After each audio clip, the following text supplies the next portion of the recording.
Fille d'abord là de côté. Il faut que nous le tuons maintenant. Et nous ça y est, fille à la côté direct. Ya ta wala da. Yo di ma ko dai rombo ato. No mi ko tala nga problem. Ko ta wala fi. Dawdi no wela la mu enon kono ko affaire dewgal non de na kele ya jam ko wadu mi ko to am. Ko min niyo ko to ko dum wat. Fi dum no ko ta anu. No he ko po shawo ne no ya. Lero hongo mu ko to ma artata mi anda fi mu na. Ko desiderata.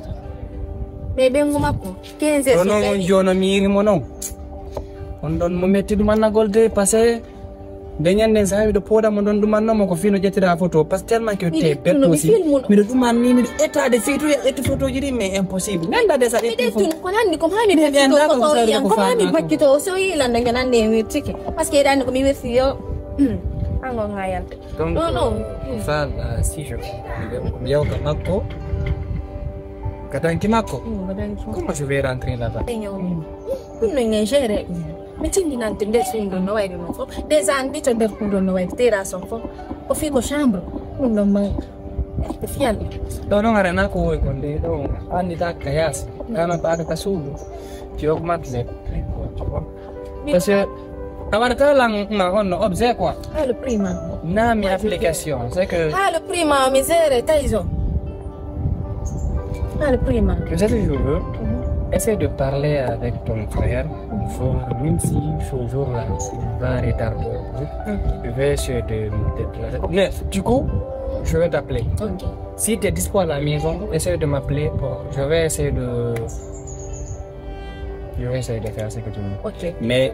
Tu dois quoi faire ici? Mais Dieu, on t'a dit. Mais Allah!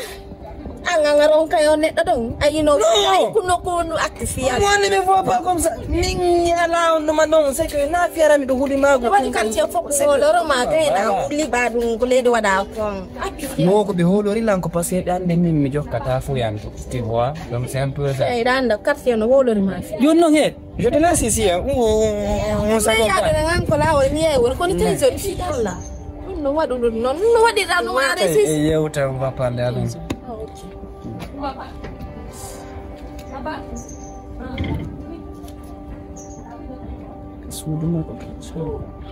Ok, attends-moi.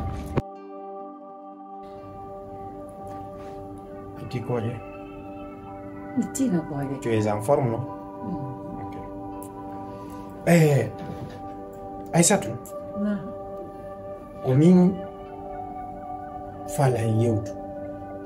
Parce que quand je suis revenu du boulot, il a... Mais fais tout gars. Il a donné.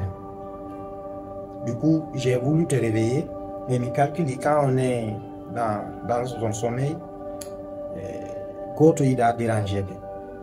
Et j'ai pensé positivement, mais il dit comment pour dimanche, il y a un autre.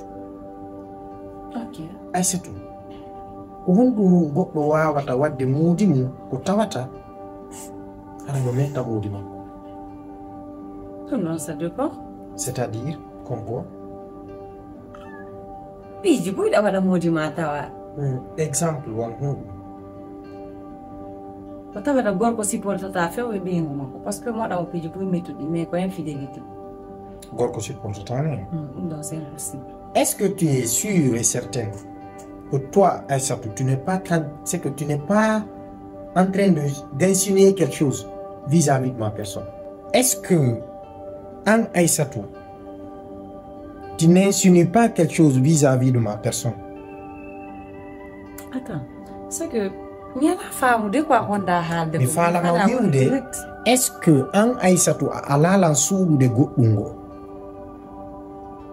Attends, et on dit combien d'années le mariage? Peut-être qu'il me faut. Tout ça, ce sont des. Parce que. Regarde, ça, c'est des futilités. Le mariage est. Le mariage. Ceci, ça va. Bien sûr. Mais si la femme est en train de tromper son homme, plutôt, il n'y a pas qu'au mariage, non. Mais il y a deux choses. Le mariage, c'est un contrat. Le mariage, c'est une institution. Pour qu'il y ait un mariage, forcément, il y a ce qu'on appelle le consentement. Et toi et moi, on a consenti. Après, non, attends. Mais il nous m'a tu as accepté tel que je suis.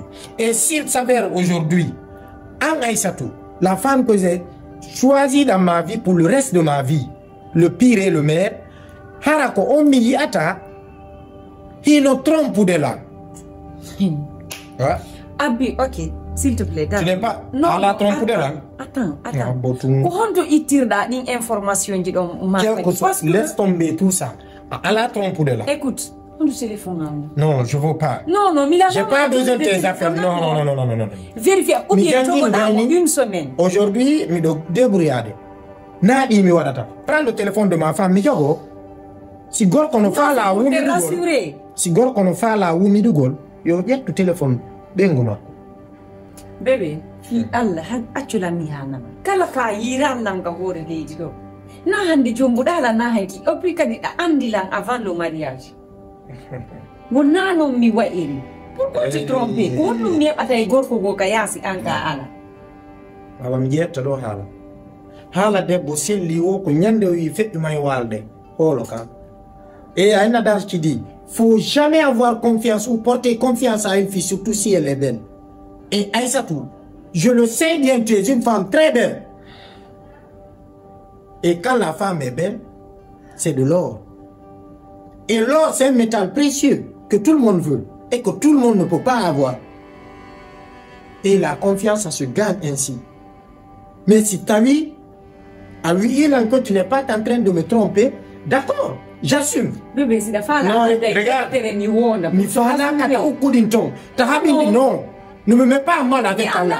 Je ne ferai pas. Je t'ai demandé. Tu me trompes, oui ou non? Tu me trompes, oui ou non? Non. Point. Très de discussion. Si il doit vous barrer, go to the kind. Mais non, égard à toi, je verrai sur toi maintenant à partir de la minute où je te parle. Merci. Bébé.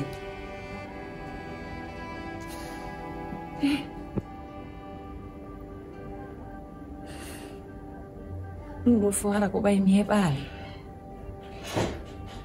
trompugol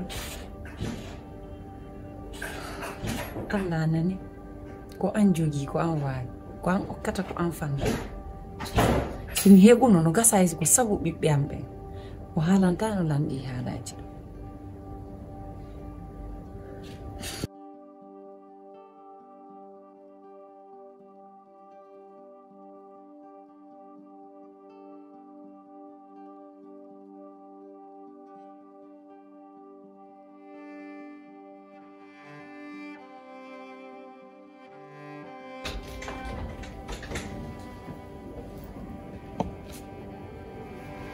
Waouh!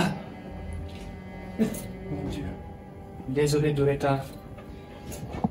Eh, Imo, fiala yalta. Imo yalta, fiala, Imo, fiala gran. Imo, Ni ma ya munyo ko meleta di kon kono mi ala ma. Pani nga den couloir passé dafa am problème. Laisse tomber ça. Ande no mi ala di ami so. Si anda Imo yaha. Gitino, c'est bon, assieds-toi. Eh, assieds-toi, akunu wango ya sonka. Arrête ça, s'il te plaît. Gran abila, afara bonnangol lande ugalanga. Kunu abi anela yanka kunu fana da. Est-ce que ko wondu da modi ma feno ko modi ma jombu ma? Est-ce que min ma tunu hampesha ye wondu? Donc empêche ta ça va continuer. Arrête de me dire ça, fille de mi anda ka yuda mi anda ko fiuda ko ko ina ta wondi. Combien t'as tu m'as parlé comme arrête ça, s'il te plaît, toi. C'est ma première fois que nous golden il fi alla gran yalta nan ler ne bata he ko modi anga. C'est que Johnny mi akita isukunu c'est un peu ça. Ça. Grand. Mi anna ma ko sukun do woni hannan ande sukun al makita ta jorno makita. Ne mi kenda. Depuis Allah tagila milan Aïssatou mi kenda ki mi anda ko mani da inde mi anda ko mani da adresan ngom fop mi alati fuli mi fi Allah ada mari bandirabe fi bandirabe ma be fi Allah yafuga. Fatima ko dum wala Fatima do widi couple men wo. Okay, ini nama Fatima de fi Allah gran imo ya ha yo fi Allah to bonu de ogala. Mi anda ma mi nga hande mi kelaki. Tu disais quoi? Mi tu disais quoi? C'est parce que mi do janandema. C'est parce que je joue avec toi. Allez là. Tu fais semblant comme si tu m'as pas reconnu. Tu m'as pas reconnu. Mi komi taison, mi woli ridui, mi woli fi ya femme. Ah komi. Mi c'est d'ailleurs mami mi haja kai.